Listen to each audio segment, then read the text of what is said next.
Hello friends, good morning. स्वागत है आपका हमारे इस चैनल में। प्लीज़ इस चैनल को लाइक करें, सब्सक्राइब करें, शेयर करें and please don't forget to press bell icon. आज हम चर्चा करेंगे भारतीय साक्ष्य अधिनियम के परिभाषा खंड की। इसमें जो परिभाषाएं दी गई हैं, जैसा कि आप जानते हैं कि परिभाषा भारतीय साक्ष्य अधिनियम के भाग 1 के अध्याय 1 के धारा 3 में है। 3 परिभाषाओं की हम पहले ही चर्चा कर चुके हैं, न्यायालय की, तथ्य की और सुसंगत की। आज हम आगे और भी परिभाषाओं की चर्चा करेंगे, वो है विवादक तथ्य, दस्तावेज और साक्ष्य की। तो चलिए चलते हैं लर्निंग मोड पे। सबसे पहले देखते हैं कि विवादक तथ्य की परिभाषा बेयर एक्ट के लैंग्वेज में देखिए तो बेयर एक्ट के लैंग्वेज में लिखा है, विवादक तथ्य से अभिप्रेत है और उसके अंतर्गत आता है ऐसा कोई भी तथ्य जिस अकेले ही से या अन्य तथ्यों के संसर्ग में किसी ऐसे अधिकार, दायित्व या निर्योग्यता के जिसका किसी वाद या कार्यवाही में प्राख्यान या प्रत्याख्यान किया गया है, अस्तित्व, अनस्तित्व, प्रकृति या विस्तार की उत्पत्ति अवश्यमेव होती है। ये तो रही बेयर एक्ट की लैंग्वेज, और इसका स्पष्टीकरण भी देख लेते हैं बेयर एक्ट की ही लैंग्वेज में। जब कभी कोई न्यायालय विवादक तथ्य को सिविल प्रक्रिया से संबंधित किसी तत्समय प्रवृत्त विधि के उपबंधों के अधीन अभिलिखित करता है, तब ऐसे विवादक के उत्तर में जिस तथ्य का प्राख्यान या प्रत्याख्यान किया जाता है वह विवादक तथ्य है। और इसके दृष्टांत है इलस्ट्रेशन, जैसे कि ख की हत्या का क अभियुक्त है, उसके विचारण में निम्नलिखित तथ्य विवादक हो सकते हैं। कौन कौन से? यह कि क ने ख की मृत्यु कारित की, यह कि क का आशय ख की मृत्यु कारित करने का था, यह कि क को ख से गंभीर और अचानक प्रकोपन मतलब उत्तेजना मिला था, यह कि ख की मृत्यु कारित करते समय क चित्त विकृति के कारण उस कार्य की प्रकृति जानने में असमर्थ था। मैंने इसको सीधे बेयर एक्ट की लैंग्वेज में लिखा है क्योंकि प्रीलिम्स के व्यूज़ से ये परिभाषाएं जो हैं तो वेरी इंपॉर्टेंट हैं, इसलिए मैंने इसे बेयर एक्ट की ही लैंग्वेज में लिखा क्योंकि ये सीधे वहाँ से सवाल पूछता है। बस इसको समझने के लिए आप आगे देखिए कि क्या है विवादित तथ्य है क्या। तो परिभाषा से क्या स्पष्ट है? परिभाषा से ये स्पष्ट है, अगर हम परिभाषा को अलग अलग करके देखते हैं तो देखते हैं कि क्या लिखा है। किसी भी चीज़ को जानने के लिए सबसे अच्छा तरीका होता है उसको आप अलग अलग खंडों में तोड़ दीजिए, ठीक है। जैसे इस परिभाषा को तोड़ा गया है, जैसे देखिए क्या है। पहले क्या है? ऐसा कोई भी तथ्य जिसे अकेले ही से या अन्य तथ्यों के संसर्ग में, मतलब वो तथ्य खुद अपने में ही या अन्य तथ्यों से अगर मिल जाता है या उसके संपर्क में आता है, तब किसी ऐसे अधिकार या दायित्व या निर्योग्यता के जिसका किसी वाद या कार्यवाही में प्राख्यान या प्रत्याख्यान किया गया है, मतलब जिन तथ्यों का किसी वाद या कार्यवाही में क्या किया गया है, प्राख्यान या प्रत्याख्यान, मतलब उसको एक्सेप्ट किया गया है या एक्सेप्ट नहीं किया गया है, अस्तित्व, अनस्तित्व, प्रकृति या विस्तार की उत्पत्ति अवश्यमेव होती है। ऐसे तथ्यों का क्या होता है? उसका अस्तित्व निकल के आता है या उसका अनस्तित्व निकल के आता है या उसका प्रकृति या विस्तार की उत्पत्ति निश्चित रूप से होती है। चलिए इसको आगे और अच्छी तरह से समझते हैं कि क्या है। विवादित तथ्य के लिए 2 शर्तें पूरी होती हैं। कौन कौन सी? उस तथ्य के बारे में पक्षकारों में मतभेद हो, तथ्य इतना महत्व रखता हो कि उसी पर पक्षकारों के दायित्व तथा अधिकार निर्भर करते हैं। मतलब ये है कहने का कि तथ्य, ऐसा कोई तथ्य जिसमें पक्षकारों में मतभेद होता है, मतलब एक पक्षकार कहता है कि हाँ ऐसा है और एक पक्षकार कहता है नहीं ऐसा है नहीं है, मतलब एक स्वीकार करता है और एक अस्वीकार करता है। और तथ्य इतना इम्पॉर्टेंट होता है कि उसी तथ्य पर भी पक्षकार के दायित्व तथा अधिकार निर्भर करते हैं। उसी तथ्य पर ही निर्भर करता है कि किस व्यक्ति, किस पक्षकार के क्या दायित्व तथा अधिकार होंगे। फिर देखते हैं इसके बारे में और आगे जानते हैं। विवादित तथ्य विवाद के विषय से संबंध रखने वाली विधि की आवश्यकताओं तथा पक्षकारों के अभिवचन पर निर्भर करते हैं। विवादित तथ्य को उनके अस्तित्व के लिए उन्हें न्यायालय में साबित करना पड़ता है और इन्हीं तथ्यों के आधार पर निर्णय मांगा जाता है। जैसे मतलब आप इस तरह से समझिए कि ये तथ्य बहुत ही इम्पॉर्टेंट होता है। इसी तथ्य के आधार पे जो पक्षकार है वो निर्णय मांगता है अपने अधिकार के बारे में या कर्तव्यों के बारे में या निर्योग्यता के बारे में। वो क्या करता है, अपना अधिकार मांगता है, निर्णय दिया जाता है इसी तथ्य के आधार पर ही। इसका सरल शब्दों में अर्थ देखें। विवादित तथ्य का मतलब जिस पर विवाद हो। जिन तथ्यों के बारे में पक्षकार सहमत होते हैं उसका साक्ष्य आवश्यक नहीं होता। साक्ष्य तब आवश्यक होता है जब उन तथ्यों पर मतभेद हो। सरल अर्थों में ऐसे तथ्य जो मतभेद हो उन्हें विवादित तथ्य कहते हैं। अर्थात विवादित तथ्य ऐसे तथ्य को कहते हैं जिन पर मतभेद हो और जिन पर पक्षकारों के अधिकार तथा दायित्व निर्भर करते हैं। कुल मिलाकर कहने का मतलब ये है कि ऐसे तथ्य जिन पर मतभेद होते हैं उनमें पक्षकारों में सहमति बन ही नहीं पाती है। जब सहमति नहीं हो जाएगी तब उस पक्ष का तथ्य को न्यायालय में लाने का कोई मतलब ही नहीं है, उस पर वाद विवाद करने का कोई मतलब ही नहीं है। तो जाहिर सी बात है ऐसा कोई तथ्य जिस पर मतभेद हो और तथ्य इतना इम्पॉर्टेंट हो कि उसी तथ्य से किसी पक्षकार का अधिकार, दायित्व तथा निर्योग्यता निर्धारित होता हो। फिर आइए अगली परिभाषा देखते हैं। अगली परिभाषा है दस्तावेज की। दस्तावेज को देखते हैं बेयर एक्ट की लैंग्वेज में। दस्तावेज से ऐसा कोई विषय अभिप्रेत है जिसको किसी पदार्थ पर अक्षरों, अंकों या चिन्हों के साधन द्वारा या उनमें से एक से अधिक साधनों द्वारा अभिव्यक्त या वर्णित किया गया है। उस विषय के अभिलेखन के प्रयोजन से उपयोग किए जाने को आशयित हो या उपयोग किया जा सके।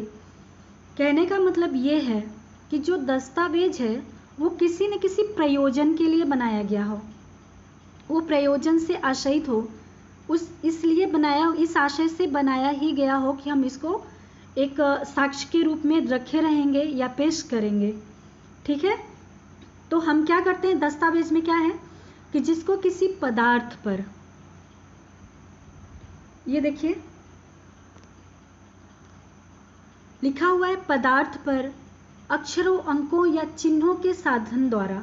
मतलब साधन क्या है, हमारा साधन कुछ भी हो सकता है, अक्षर हो सकता है, अंक हो सकता है या चिन्ह के माध्यम से हम किसी पदार्थ पर कुछ भी चिन्ह, साइन या कुछ भी बना सकते हैं, लिख सकते हैं, तो वह चीज़ दस्तावेज हो जाती है। देखिए दृष्टांत, देखिए बहुत ही इंपॉर्टेंट है, सारे ही दृष्टांत बहुत इंपॉर्टेंट हैं, सबसे ही प्रीलिम्स में क्वेश्चन आया हुआ है, इसलिए आप इनको नोट करते जाइए। जैसे लेख दस्तावेज है, अगर कोई चीज़ लिखित में है तो वह दस्तावेज है। मुद्रित, शिलामुद्रित, लिथोप्रेस या पत्थर के छापे द्वारा छपे या फोटो चित्रित दस्तावेज है। कहने का मतलब जिस चीज़ को किसी पत्थर पे लिख दिया गया है, अंक से, चिन्ह से या किसी भी प्रकार का साइन बना दिया गया है पत्थर पर, या फोटो कोई हो, तो वो भी दस्तावेज में ही शामिल है। फिर है मानचित्र या रेखांक, ये भी दस्तावेज है। फिर है धातुपट या धातु की चादर या शिला पर उत्कीर्ण लेख दस्तावेज है। उपहासांकन मतलब व्यंग चित्र दस्तावेज है। जब हम किसी को सोच के आशय में रख कर किसी का चित्र बना देते हैं तो वह दस्तावेज हो जाता है, वह साक्ष्य हो जाता है कि ये हमने किस आशय से बनाया है।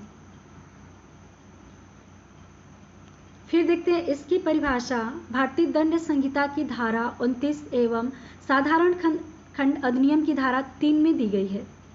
परिभाषा के समान है, मतलब कि जो आईपीसी में धारा 29 और साधारण खंड अधिनियम की धारा 3 में जो परिभाषा दी गई है उसकी परिभाषा और इसकी परिभाषा जो साक्ष्य अधिनियम में दिया गया है वह सेम है। ऐसा साक्ष्य जो मौखिक न हो बल्कि दस्तावेज के रूप में हो, जिन्हें न्यायालय की जांच के लिए प्रस्तुत की जाती है। दस्तावेज जो होता है वह मौखिक नहीं होता है, वह केवल न्यायालय की जांच के लिए प्रस्तुत किया जाता है, तो वह मौखिक रूप में नहीं होता है। और ऐसे जो भी दस्तावेज न्यायालय को जब हम देते हैं जांच के लिए तो वह दस्तावेज कही जाती है। इसी के आधार पर जो न्यायालय है वो निर्णय देता है, इन्हीं दस्तावेजों के आधार पर। जैसे हम उदाहरण से समझते हैं, जैसे दूध वाला दूध का हिसाब रखने के लिए वो क्या करता है, रोज एक चिन्ह बनाता है, रोज का रोज एक चिन्ह बनाता है। मान लीजिए वो पढ़ा लिखा नहीं है या कुछ भी है, लेकिन वो किसी तरह से वो एक लाइन बना देता है, फिर दूसरे दिन देता है तो दूसरी लाइन बना देता है। तो उसका ये जो उसने ये चिन्ह बनाया है वो चाहे किसी दीवार पे बना सकता है या किसी कॉपी में ही वो लाइन खींच सकता है, कुछ कर सकता है। तो उसका ये जो हिसाब रखने का जो तरीका है वो एक तरह से दस्तावेज है। फिर है हत्या का औजार, फिर लकड़ी के खंभे या दीवार। और दस्तावेज जो बनाया जाता है वो किसी आशय से ही बनाया जाता है कि हम इसको बाद में साक्ष्य के रूप में उपयोग में लाएंगे। अगर हमसे कोई पूछता है, जैसे मान लीजिए दूध वाला है, उससे कोई पूछता है तो वो अपने लिए वो साक्ष्य के रूप में उसको रखे रहता है कि अगर कोई हमसे पूछेगा तो हम इसको बाद में दिखा सकते हैं। आइए साक्ष्य के बारे में जानते हैं कि साक्ष्य की परिभाषा भारतीय साक्ष्य अधिनियम में दी भी गई है या नहीं दी गई है, या इसमें प्रकार बताए गए हैं कि क्या है। साक्ष्य को समझ लेते हैं कि साक्ष्य है क्या। साक्ष्य शब्द से अभिप्रेत है और इसके अंतर्गत आते हैं क्या, ये हम देख रहे हैं बेयर एक्ट की लैंग्वेज में। बेयर एक्ट की लैंग्वेज में इसलिए बताती हूँ ताकि आप लोगों को कोई डाउट ना हो और आप कहीं भी हो, कैसे भी हो, और आप अच्छे से देखें, इसको पढ़ें, फिर समझें और उसके बाद फिर एक्सप्लेन करती हूँ कि आप उसको अच्छी तरह से समझें। ठीक है, तो पहला खंड क्या है, ये ऐसे कथन या बयान हैं जिनके जांचाधीन तथ्य के विषयों के संबंध में न्यायालय अपने सामने साक्षियों द्वारा किए जाने की अनुज्ञा देता है या अपेक्षा करता है। ऐसे कथन मौखिक साक्ष्य कहलाते हैं। मतलब ये है कि मौखिक साक्ष्य देने के लिए क्या करता है, जो न्यायालय है वो किसी व्यक्ति को अपने सामने गवाही देने के लिए कहता है, मौखिक कहता है गवाही देने के लिए, वो मौखिक रूप से कुछ कहे, तो ऐसे कथन जो है मौखिक साक्ष्य कहलाते हैं। फिर है न्यायालय के निरीक्षण के लिए पेश की गई सब दस्तावेजें जिनमें इलेक्ट्रॉनिक अभिलेख शामिल है, ऐसी दस्तावेजें दस्तावेजी साक्ष्य कहलाती हैं। फिर क्या है, जब दस्तावेज को न्यायालय के निरीक्षण के लिए पेश करते हैं तो ऐसी दस्तावेजें दस्तावेजी साक्ष्य कहलाती हैं, जिन्हें हम दस्तावेज के माध्यम से साबित करने की कोशिश करते हैं। ऐसी दस्तावेजी साक्ष्य कहलाते हैं। देखते हैं साक्ष्य शब्द लिया कहाँ गया है, कहाँ से लिया गया है। तो साक्ष्य शब्द जैसे है, इंग्लिश में इसको एविडेंस बोलते हैं। तो एविडेंस को लैटिन शब्द एविडेयर से निकाला गया है, जिसका अर्थ होता है स्पष्ट रूप से दर्शित करना, साफ साफ दृष्टिगत होना और साबित करना। मतलब कुल मिलाकर कहने का मतलब ये है कि साक्ष्य का मतलब यह है कि जिससे हमें कोई तथ्य साफ साफ रूप से दर्शित हो जाए कि क्या है, साफ साफ पता चल जाए कि क्या बात है। तो इस धारा में हम देखें कि साक्ष्य शब्द को परिभाषित नहीं किया गया है, यह केवल उन चीज़ों की गिनती है जो साक्ष्य शब्द में सम्मिलित की जाती है। जैसे मौखिक साक्ष्य और दस्तावेजी साक्ष्य वो प्रकार ही तो हो गए। यह धारा एक प्रकार से साक्ष्य के प्रकार बताती है, जैसे मौखिक या दस्तावेजी साक्ष्य। इसका पहला भाग साक्ष्य अधिनियम का जो साक्ष्य की परिभाषा दी गई है, इसका पहला भाग मौखिक साक्ष्य है और दूसरा भाग दस्तावेजी साक्ष्य और इलेक्ट्रॉनिक साक्ष्य से मतलब है। इसके अतिरिक्त कई प्रकार के साक्ष्य हो सकते हैं, जैसे जब न्यायाधीश स्वयं मौके का निरीक्षण करने जाता है और उनका नक्शा बनाता है तो वह भी एक साक्ष्य है। यह धारा ठीक है, इस धारा में जैसे कि कुछ साक्ष्य के बारे में बातें नहीं बताई गई हैं, जैसे कि जब न्यायाधीश कहीं पे जाता है निरीक्षण के लिए और फिर वहाँ पे कोई नक्शा बना लेता है, इसके लिए साक्ष्य अधिनियम में साक्ष्य की परिभाषा में कोई बात कही ही नहीं गई है, ठीक है। तो लेकिन फिर भी ये एक साक्ष्य माना गया है और दस्तावेजी साक्ष्य ही मानते हैं। तो कहने का मतलब कि साक्ष्य अधिनियम में जो साक्ष्य के प्रकार बताए गए हैं उसमें कोई भी साक्ष्य का प्रकार शामिल हो सकता है। ये परिभाषा छोटी नहीं है, बहुत ही विस्तृत परिभाषा है। जब किसी भी परिभाषा में ये बता दिया जाता है कि इसमें इतना इतना ही शामिल है, तो फिर उसमें दिक्कत होती है कि केवल उसमें उतना ही शामिल किया जाता है जितना उसमें लिखा रहता है। लेकिन जब उसमें कोई बात नहीं बताई जाती कि इसमें क्या शामिल है और क्या नहीं, तो वो धारा या जो उपबंध रहते हैं वो विस्तृत हो जाते हैं। इसी तरह से ये जो साक्ष्य अधिनियम के साक्ष्य के इसमें जो प्रकार बताए गए हैं तो ये भी विस्तृत ही है। तो यह धारा अपने आप में पूर्ण है और सीमित नहीं है। फिर है आंग्ल विधि में एक और प्रकार बताया गया है, वो है वास्तविक साक्ष्य की, रियल एविडेंस की, जिसको भारतीय साक्ष्य में शामिल, भारतीय एविडेंस में शामिल नहीं किया गया है।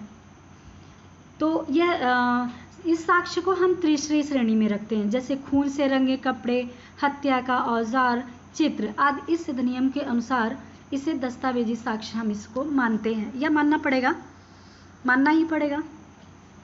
आइए देखते हैं हम किन चीज़ों को साक्ष्य के रूप में स्वीकार कर सकते हैं। यह प्रीलिम्स एग्ज़ाम के लिए काफ़ी इम्पॉर्टेंट है, ज़रूर नोट कीजिएगा।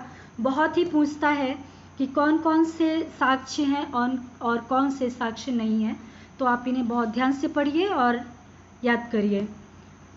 जैसे एक सवाल पूछता है, बहुत ही पूछता है कि अनुचित साधनों द्वारा प्राप्त साक्ष्य क्या साक्ष्य होता है, क्या हम उसे साक्ष्य में शामिल कर सकते हैं। तो एक केस है पुष्पा देवी राम जातिया बनाम एल वधावा 1987 का केस है, 1987 का केस है। ये सुप्रीम कोर्ट द्वारा निर्णीत है, जिसमें ये बताया गया है कि अनुचित साधनों द्वारा प्राप्त साक्ष्य है या नहीं।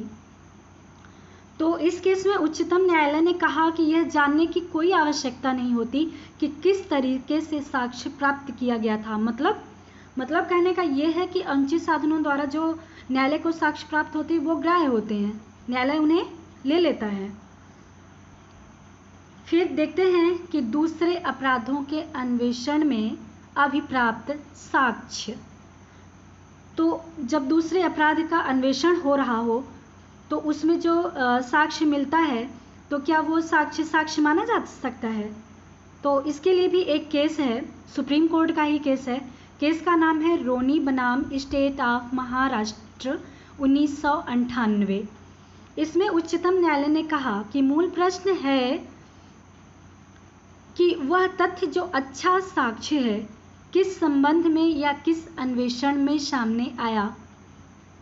ठीक है, मूल प्रश्न यह है या नहीं होता कि वह तथ्य जो अच्छा साक्ष्य है किस संबंध में या किस अन्वेषण में सामने आया। मतलब प्रश्न ये नहीं होता है कि वो कहाँ से आया साक्ष्य, बल्कि क्या होता है मूल प्रश्न यह होता है कि वह साक्ष्य जिसे इस प्रकार प्राप्त किया गया है प्रस्तुत मामले में आरोप को साबित करने के लिए सुसंगत और ग्राह्य है कि नहीं। मतलब ये देखा जाता है कि जो हमें साक्ष्य मिला है वह सुसंगत है और ग्राह्य है कि नहीं। उसका कोई मतलब नहीं होता है कि वो कहाँ से आया, अन्वेषण से आया या कहाँ से आया, बस ये मतलब है कि उसे सुसंगत होना चाहिए और ग्राह्य होना चाहिए। सुसंगत और ग्राह्य होने पर ही न्यायालय उसको ले सकता है। फिर देखते हैं शपथ पत्र साक्ष्य है कि नहीं। जैसे हमने अभी पिछली वीडियो में देखा है कि शपथ पत्र साक्ष्य है या नहीं, इसकी चर्चा पिछले वीडियो में भी हम कर चुके हैं। तो वैसे तो देखते हैं कि भारतीय साक्ष्य अधिनियम शपथ पत्र में जो है तो लागू ही नहीं होता है, इसको साक्ष्य मानता ही नहीं है।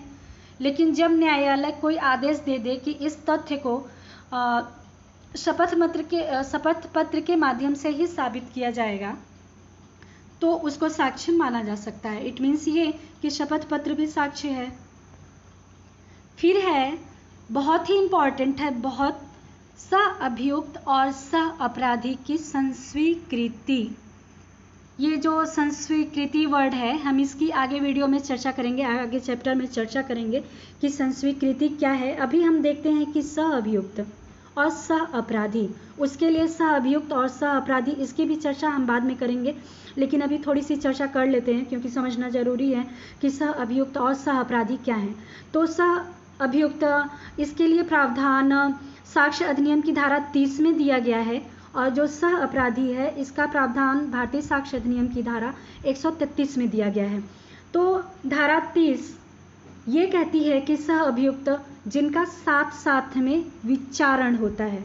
ठीक है, अच्छे से समझ लीजिए। सह अभियुक्त मतलब जो अभियुक्त साथ साथ होते हैं, मतलब जिनका विचारण साथ साथ होता है। और सह अपराधी में विचारण साथ साथ नहीं होता, बल्कि वो साथ साथ अपराध किए रहते हैं, तो उनको सह अपराधी करते हैं। तो आइए देखते हैं कि इनकी जो संस्वीकृति है, संस्वीकृति मतलब कन्फेशन, ठीक है, तो ये साक्ष्य माना गया है या नहीं।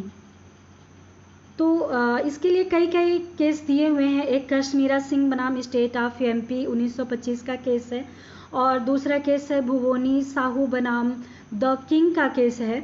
तो देखते हैं कि इन केस में सुप्रीम कोर्ट ने क्या कहा है। तो कश्मीरा सिंह बनाम स्टेट ऑफ MP 1925 में सुप्रीम कोर्ट ने कहा, क्या कहा कि वास्तविक भाव में संस्वीकृति साक्ष्य नहीं है।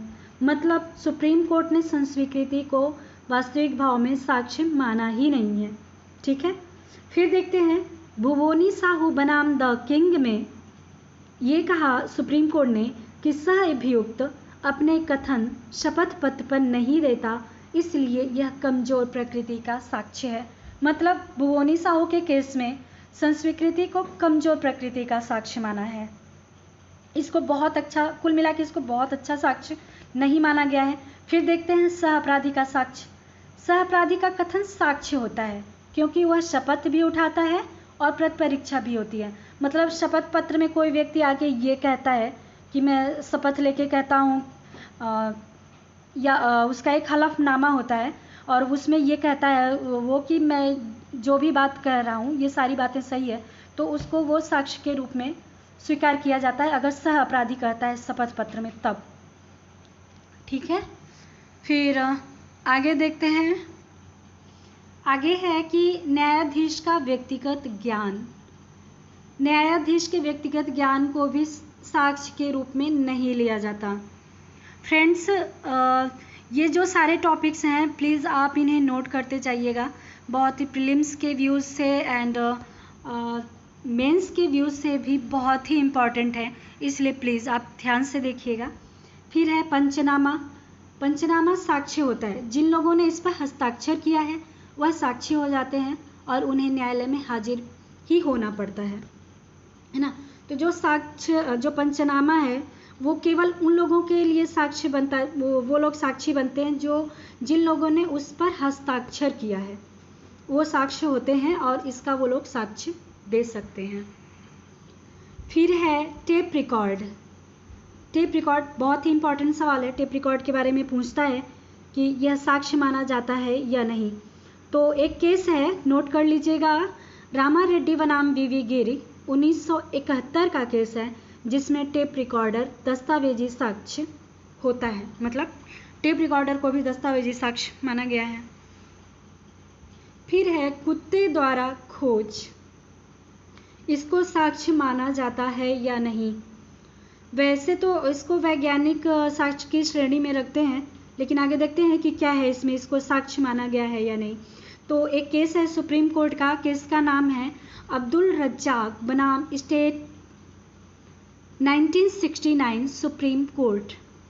इसमें सुप्रीम कोर्ट ने कहा है कि कुत्ते द्वारा जो खोज का साक्ष्य है यह वैज्ञानिक साक्ष्य की श्रेणी में आता है, लेकिन इसी को फिर दूसरा एक केस है ग्रेट लक्ष्मी मंगूराजू बनाम स्टेट ऑफ UP 2000 का केस, जिसमें सुप्रीम कोर्ट ने कहा कि सूंघने वाले कुत्तों के सहारे पाया गया साक्ष्य कमजोर प्रकृति का होता है। इसके बारे में आपराधिक न्यायालयों को चिंतित नहीं होना चाहिए, क्योंकि ऐसे साक्ष्य में पैदाइशी कमजोरियां होती हैं।